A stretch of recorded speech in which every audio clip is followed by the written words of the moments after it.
ନମସ୍କାର।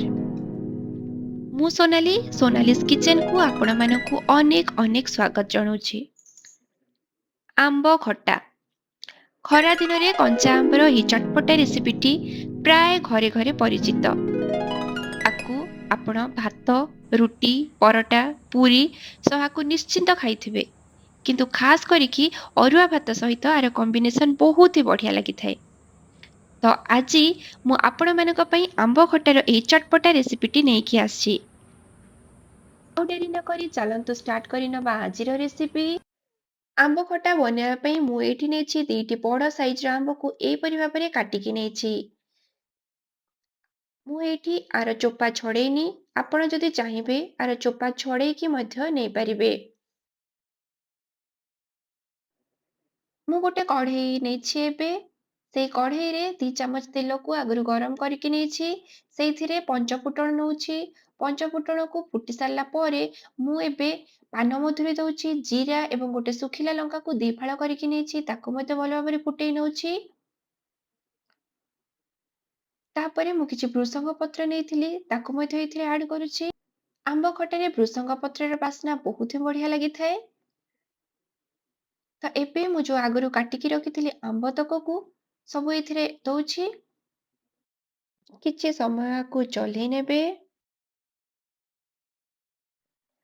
1/4 ଟିସ୍ପୁନର ହଳଦୀ ଗୁଣ୍ଡ ଏଇଠି ମୁଁ ଦଉଛି। 1/4 ଟିସ୍ପୁନ କାଶ୍ମୀରୀ ରେଡ୍ ଚିଲି ପାଉଡର ଏଇଠି ମୁଁ ବଢିଆ କଲର ଦେଖାଯିବା ପାଇଁ ଦଉଛି। ଆମ୍ବ ଖଟାରେ ମିଠାକୁ ବାଲାନ୍ସ କରିବା ପାଇଁ ମୁଁ ଏଇଠି 1/4 ଟିସ୍ପୁନ ଲୁଣ ଦଉଛି। ଲୁଣ ଦେଲା ପରେ ମୁଁ ଆଉ କିଛି ସମୟ ଆକୁ ଚଲେଇ ନେଉଛି।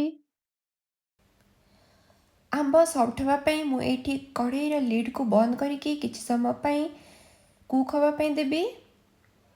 ଏକ୍ସଟ୍ରା ପାଣି ତ ଏଥିରେ ବାହାରିବନି, ତ ମୁଁ ଏକ୍ସଟ୍ରା କିଛି ପାଣି ୟାକୁ ଦେଇକି ହାଫ୍ ବଏଲ୍ ହେବା ପର୍ଯ୍ୟନ୍ତ ଆକୁ ବଏଲ୍ କରିନେବି। ଆମ୍ବ ଏଠି ମୋର ଭଲ ଭାବରେ ପ୍ରାୟ ସିଝି ଆସିଲାଣି।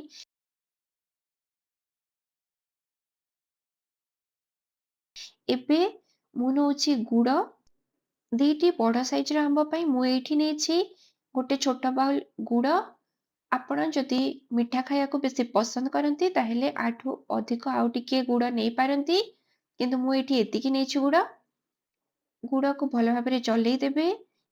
ଗୁଡ଼ ମେଲ୍ଟ ହେବା ପାଇଁ ମୁଁ 1/3 ଗ୍ଲାସ ପାଣି ଏଇଠି ଆଡ୍ କରୁଛି। लो ଟୁ ମିଡିୟମ ଫ୍ଲେମ୍ରେ ଆପଣ ଆକୁ କିଛି ସମୟ ପାଇଁ ଫୁଟିବା ପାଇଁ ଦେବେ। ମୁଁ କଢ଼େଇର ଲିଡ୍କୁ ବନ୍ଦ କରିକି ମୁଁ କିଛି ସମୟ ଆକୁ ଫୁଟିବା ପାଇଁ ଛାଡ଼ି ଦେଉଛି। କିଛି ସମୟ ପରେ ଦେଖିପାରୁଥିବେ ଆପଣ ଆର କଲର କେତେ ସୁନ୍ଦର ଦେଖାଯାଉଛି।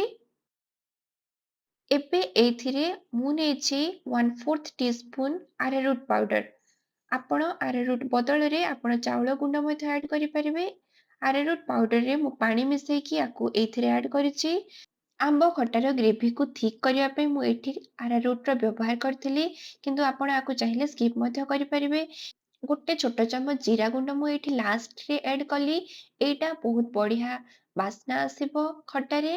ଦେଖନ୍ତୁ ମୋର ଏବେ ପୁରାପୁରି ରେଡି ହେଇଯାଇଛି ଆମ୍ବ ଖଟା। ଆକୁ ଆଉ କିଛି ସମୟ 2ରୁ 4 ମିନିଟ୍ ପାଇଁ ମୁଁ ଢାଙ୍କିକି ଆଉ କିଛି ସମୟ ପାଇଁ ଘୋଡେଇ ନେଉଛି। ଏବେ ତାର ଗ୍ରେଭିର ଥିକନେସ୍ ବହୁତ ହି ବଢିଆ ଆସିଥିବ। ଦେଖନ୍ତୁ ଏଇଠି କେତେ ବଢିଆ ଭାବରେ ମୋର ଆମ୍ବ ଖଟା ପୁରାପୁରି ରେଡି ହେଇଯାଇଛି। ଏବେ ଆକୁ ମୁଁ ଗୋଟେ ପ୍ଲେଟରେ କାଢି ନେଉଛି।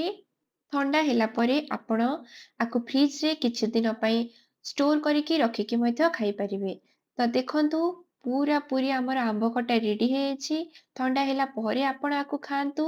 ଆକୁ ଆପଣ ଭାତ, ରୁଟି, ପରଟା, ପୁରୀ ସହିତ ଆକୁ ନିଶ୍ଚିନ୍ତ ଖାଆନ୍ତୁ।